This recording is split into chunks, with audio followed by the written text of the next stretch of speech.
একটা বাধ্যবাধকতা আনতে হবে যে তারা ম্যাচ খেলে পাশাপাশি নতুন সংগঠন তৈরি করতে হবে যারা ইনভেস্ট করবে। নীলফামারী জেলা ক্রিকেটের দীর্ঘদিনের স্থবিরতা নিয়ে এবার সরাসরি পদক্ষেপের বার্তা দিলেন বিসিবির এজ লেভেল কমিটির চেয়ারম্যান আসিফ আকবর।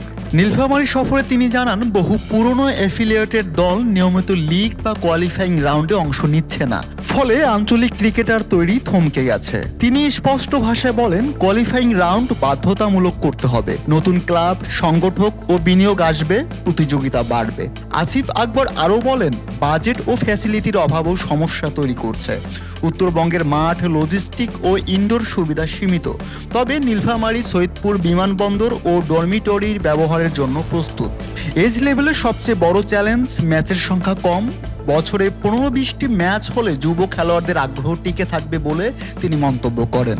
রংপুর সফর শেষে বিসিবিতে তিনি জমা দেবেন রিপোর্ট, যেখানে থাকবে ঢাকা রংপুর সংযোগ শক্তিশালী করা এবং আঞ্চলিক ক্রিকেটকে বড় পরিসরে নেওয়ার পরিকল্পনা। আসিফ আকবরের শেষ বার্তা ছিল, রিপোর্টের আগে অনুমান নয়, এখন জেলা ক্রিকেটকে এগিয়ে নেওয়াই সবচেয়ে জরুরি।